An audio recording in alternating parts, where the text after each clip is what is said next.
And thank you for coming out tonight. Many of you for the second time today. And in this kind of weather we've had, that is an accomplishment. But even if it's your first time to worship God today, we're so glad that you're here with us at the Milan Church of Christ. And I know God will bless you. I mean, it just has to mean so much to Him. You know, we talk about people in maybe third world countries, or even countries where it's more dangerous to worship God. But you know, in these weather conditions, and especially with the cold air and the snow and all of this, I know it means a lot to God that you'd come to worship Him. And thank you for being a part of our worship tonight. If you have a Bible, would you open it to the book of 1 Samuel chapter 10, in fact. Tonight we're going to continue on our series of the kings of Israel. I can't speak for you, but I'm loving this series because there's so many lessons to be learned by these kings. So let me start off with just a quick review. We learned how Israel asked Samuel, who was a prophet and the last judge of Israel, for a king so that they could be like the nations all around them. Well, although God was not happy with that decision, He did instruct Samuel to anoint Saul, son of Kish, to be the first king over Israel. Saul, however, was reluctant to accept that position. And we'll see a little more about that tonight. I think he had maybe an inferiority complex, but I think there was another issue too, which we will address. Nevertheless, in chapter 10, he was anointed and appointed as the first king of Israel. Now, before proceeding, I want to share a quick lesson based on a verse in 1 Samuel chapter 10 and verse 16. You want to turn there for just a moment. Now, this is just prior to Saul being appointed. And so Saul's uncle had asked him about a previous conversation that Saul had had with Samuel, the judge and the prophet. We read, "So Saul said to his uncle, 'He told us plainly that the donkeys had been found,'" that is his father's donkeys, which had been lost for a few days. "But about the matter of the kingdom," that is Samuel telling Saul that he would be the choice of the people and of God Himself, he did not tell him what Samuel had said. So he kept that to himself. And I've always been curious as to why. And here's what I think. And it's just my thought, I understand. But despite all the signs, remember how Samuel had told Saul what was going to happen that very day, and all the people he had encountered, and what they might be carrying, how they might greet him, what they would say to him verbatim, and all of this, and all came true. Despite all the evidence, I think Saul began to entertain some doubts that he was truly the one that God selected as king. In fact, I think verse 22 confirms that. "When it was time to introduce him before all the nation as the first king of Israel, center stage, Saul, he hid himself." They had to actually go out and find. In fact, God had to tell them exactly where he was hiding, among the supplies of the nations, of the people who'd come in for this inauguration, as it were. So I think this amounted not only to a lack of faith or a decrease of faith in God's plan, but surprisingly, I think it also amounted to Saul having a little too much dependence on himself. And you say, well, that's kind of strange. How could he think very little of himself? That is, have an inferiority complex, yet maybe to depend too much on himself? Let's put it this way. I think Saul knew that he was not equal to the task of being not only the first king, but any king of any people. But that's precisely why he needed faith in God, because he was not equal to the task. He should have known by then, especially by all the signs, the things that came true that Samuel told him about, that God was in charge of this. It wasn't him. And that God would direct his steps, do everything he needed to rule as king. But he didn't have that confidence. And without faith in God, what did he have to rely on? What did he have left? Well, just himself. And he didn't have much confidence in himself. So I think all this reveals is Saul's number one flaw. Number one, lack of faith in God. And we're told without faith in God, we're in bad shape. Hebrews chapter 11, verse 6, without faith, it's impossible to please God. For he that comes to God must believe that he is, and that he is a rewarder of those who diligently seek him. And he would have been a rewarder to Saul as king, if he'd only truly believed this is God's plan. I can't do this, but God can. And I think that's a great lesson for you and me. Listen carefully. Do you ever doubt yourself as a Christian? Or maybe think, are you really strong enough to remain faithful all through your life? Do you really have it inside you to stay the course? Listen, the answer is simple. No. We are not strong enough. We don't have what it takes in us to stay the course. But we do have God. And he's on our side all the way. He has promised to help us. He's promised to work in us. And that's why we need to have more faith in him and reliance upon him. In 2 Corinthians chapter 3, verse 5. Now, Paul here was speaking mostly of the apostles, but ultimately he's speaking of all God's people.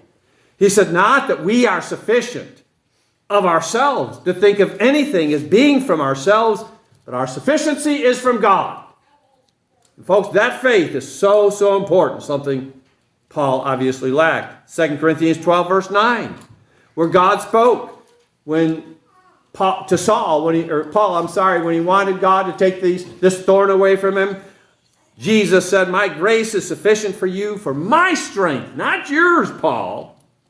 My strength is made perfect in weakness. In other words, in weak little you.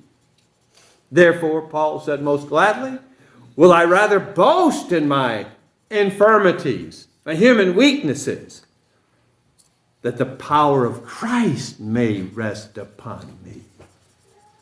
That's the only way Paul could make it. And he knew it.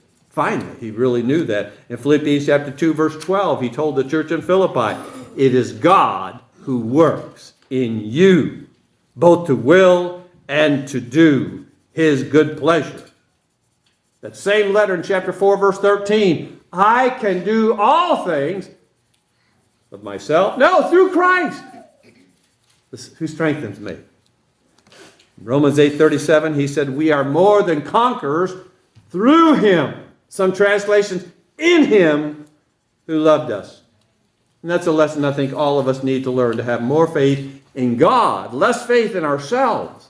Now, we have to cooperate. We have to say yes to God. But the strength, the ability to hang in there, to be strong enough, folks, that's what he's going to supply for us. Okay, let's get back to Saul. Now, initially, King Saul did well as king. In 1 Samuel chapter 11, we won't take time to read that, but some trouble arose with the Ammonites. And they were a formidable foe. But the Spirit of God, as he had done before, came back upon Saul, and he mustered an army of 330,000 fighting men. But even with that army, with God's help, he routed the Ammonite forces. But as Saul's reign continues, his faith seems to unravel. Let's go to chapter 13, if you would. 1 Samuel 13, and I'll start reading at verse 1. Saul reigned 1 year. And again, everything was basically fine that first year. And when he had reigned 2 years over Israel, Saul chose for himself 3,000 men of Israel. Now, these 3,000, that didn't comprise all the fighting forces, but these would be the most active duty soldiers who he'd have with him at all times, wherever he went. 2,000 were with Saul in Michmash and in the mountains of Bethel, and 1,000 were with Jonathan. Now, that's his son, who had later become best friends with David. 1,000 were with Jonathan in Gibeah of Benjamin. The rest of the people, that is, those soldiers, went away, every man to his tent. So they were basically part of Israel's army reserve. All right? They had to be prepared for battle, but they basically got to go home. All right, verse 3. And Jonathan, King Saul's son, attacked the garrison of the Philistines that was in Geba, which would not be too far from Jerusalem, by the way. And the Philistines heard of it. So obviously, he went in there, he attacked the garrison, and he took them, all right? So obviously, the Philistines, hearing about that, would mount a counterattack.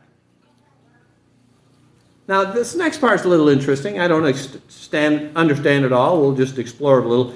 Then Saul blew the trumpet throughout all the land, saying, "Let the Hebrews hear." In other words, all you men that were on reserve service, now you're coming back into active service.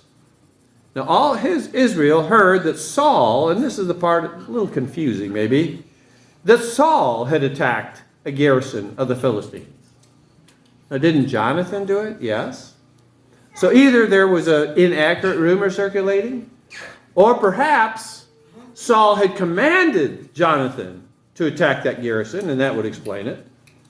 And some perhaps surmise that Saul, because it was a successful encounter against the Philistines, that Saul himself claimed credit for it. Well, we don't know, but just interesting. All right, we continue.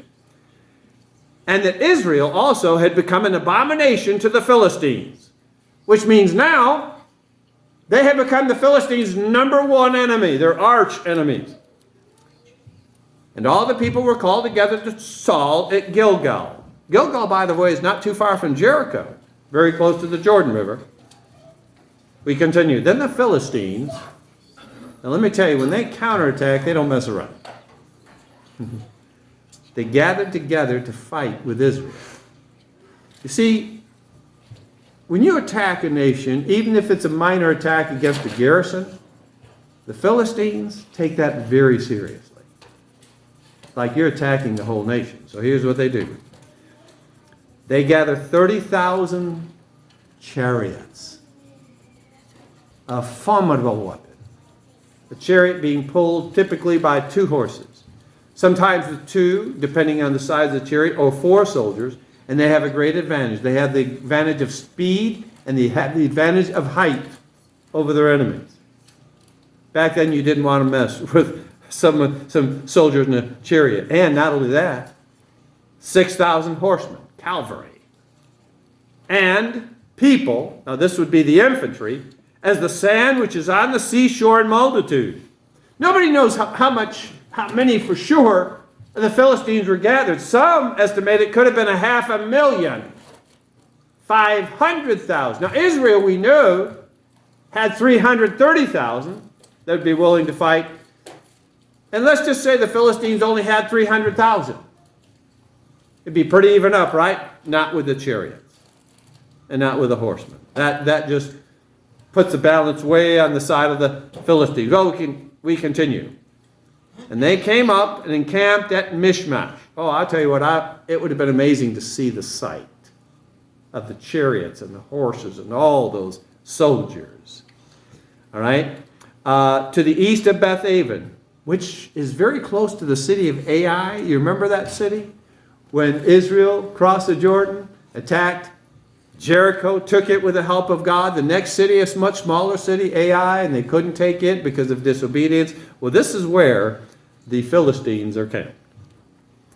When the men of Israel saw that they were in danger, for the people were distressed, panicked, then the people hid.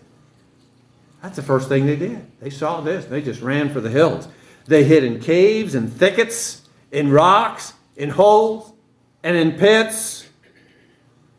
You know, when I read about this, what Israel is against, I remember the parable Jesus told in Luke chapter 14, verse 31. He's talking about counting the cost. He said, you know, if you go against an army and you don't have a chance, what do? You sue for peace. You surrender. You do whatever it takes. And that's what many in Israel were wanting to do. All right. And some of the Hebrews, just to show you how fearful they were, they crossed over the Jordan to the land of Gad and Gilead. They go to the other side toward the wilderness to try to get away from the danger of the Philistines. As for Saul, He was still in Gilgal, again, not far from Jericho. All this was basically relatively in the same general area. And all the people, that is the remaining people that weren't hidden, followed him, trembling. Oh, man. It's not really that funny just to think of that you're a man and whatever army you have that's still brave enough to follow you, they're just shaking. Verse 8. Then he waited 7 days according to the time set by Samuel. Now, we don't know for sure. I think this is the same command Samuel gave him back in chapter 10, verse 8, or this could be a redundant command a little later on because the time here, we're not exactly certain. Where Samuel told him, he said, "You shall go down before me to Gilgal," and this is where this was, "and surely I will come down to you to offer burnt offerings." Now listen, "and make sacrifices. I will do this. 7 days you shall wait till I come to you and show you what you should do." In other words, you wait for me for 7 days. And when I get there, because he foresaw this battle taking place, I'll tell you exactly what to do. I'll show you how to defeat these people. That's in essence what he commanded him. But Samuel did not come to Gilgal. Now he's got 7 days to do it. And I think every day, because when King Saul and those with him saw the overwhelming army with the chariots and horses of the Philistines, they panicked. Not just day one, hour one, the moment they caught a glimpse of these people, this formidable army. Well, Samuel did not come to Gilgal, and the people were scattered from him, so they began moving away. You know? So Saul said, "Bring a burnt offering and peace offering here to me." And he offered the burnt offering. He disobeys Samuel's order. Now it happened as soon as he finished, talk about timing, presenting the burnt offering. And this, I'm sure, was very late on the 7th day, maybe the last minute, that Samuel came. And Saul went out to meet him, that he might greet him. And Samuel said, "What have you done?" And Saul said, and he rationalizes his disobedience, "When I saw the people were scattered from me, and that you did not come within the days appointed." And again, I think he did. God bless you, Corey. I think he did, but I think he came at the very last moment. "And that the Philistines gathered together at Michmash, then I said, the Philistines will now come down. They're not going to wait on me at Gilgal. And I have not made a supplication to the Lord. Therefore, I felt compelled and offered a burnt offering." By the way, he didn't do that to make some sort of entreaty to God. He did that hoping his soldiers watching would say, "Oh, hey, he offered a sacrifice. It's going to be all right now." At least that's what he was hoping. Verse 13. And Samuel said to Saul, "You have done foolishly." Like, how could you do such a thing? "You have not kept the commandment of the Lord your God, which he commanded you." Now, where do you get that? Listen, a command from Samuel, the judge and prophet, was equivalent to a command of God, because when God spoke to Samuel, Samuel spoke. So he's speaking on behalf of God. "For now the Lord would have established your kingdom over Israel forever." You know, God told the same thing to Jeroboam, as we talked about in our adult Bible school class on Sunday mornings. And now he's saying, you know, God, through you, Saul, would have allowed you and your descendants to be the rulers on earth. No more, no longer. But now your kingdom shall not continue. Now he's not saying it's going to end this day. He would reign many more years. But after he died, none in his family would ever reign again. And he'd had a chance, just by waiting and trusting in God, to have a legacy that we would be talking about even to this day. Now the legacy of King Saul is a tragic one. Well, let's continue. But now your kingdom shall not continue. The Lord has sought for himself, and we know who this would be, a man after his own heart. Of course, David. And the Lord has commanded him to be the commander over his people, because you have not kept what the Lord commanded you. As far as the story is concerned, we're going to pause. We've got a little more to say, but next week we're going to find out that King Saul may have had an opportunity to redeem himself. We'll see if he does or not next week. But I want to close this lesson with two questions. Number one, why did Saul disobey? I mean, what was behind that? Did he relish the idea? Did he just say, you know what, I'm just going to go out and disobey God? No, I doubt that that was the case. So why? Circumstances.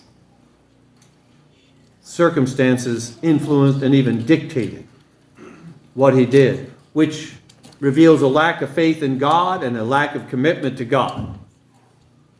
Well, Saul was not alone.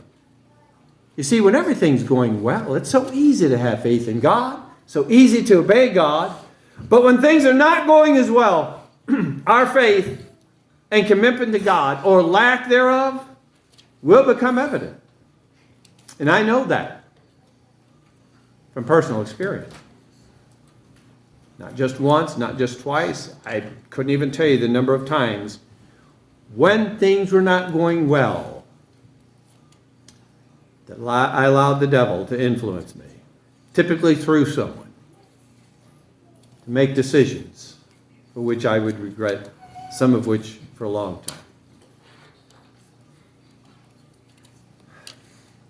I guess learning to trust God so much that no matter what's happening in our lives, we do what we know he would be pleased with. That's not easy. Second question. Ever wonder why Samuel didn't come a little earlier? A day? Maybe just 1 hour earlier? Just before Saul offered the sacrifice? Only God knows for sure. But I'm thinking it was a test. It was deliberate. It wasn't just an accidental thing that he comes so late as if it was the last minute. The test would be, would King Saul ignore what he saw? He saw a vast army before him. He saw his troops panicked and fleeing. So would he ignore that and wait for Samuel? Or would he cave? By not waiting, Saul not only flunked the test, but as I suggested earlier, he demonstrated actually more faith in himself, in his own ingenuity, than in God. Because under pressure, he tried to do something that might just appease his men, might just get them to think, hey, we've got a shot here, by offering himself a sacrifice in direct disobedience to what Samuel had told him to do. And that was a big mistake. Something we need to remember. No matter what, how long it takes to trust in God, to do what pleases him. You know, Proverbs 3 verse 5, trust in the Lord with all your heart. Do not lean on your own understanding. Jeremiah chapter 10 verse 23, I know that the way of man is not in himself. It is not in man who walks to direct his own steps. Of course, it's in God. David said in Psalms 118, verse 8, it is better to trust in the Lord than to put confidence in man, including ourselves. I close this lesson with two wonderful verses for us to take in our hearts and remember. Psalms 37, verse 7. Rest in the Lord. Wait patiently for him. Do not fret because of him who prospers in his way. Don't worry about what's going on in the world around you because the man who brings wicked schemes to pass. You just wait for the Lord. You just trust in him. In Isaiah chapter 26, verse 3, Isaiah said, this is God speaking. I'm sorry. This is Isaiah speaking to God for something so true. Isaiah said, you will keep him in perfect peace, whose mind is stayed on you, because he trusts in you. There might be somebody tonight who needs to respond to the invitation of Jesus Christ. His invitation is to come to him. All that labor and are heavy laden, he will give you rest.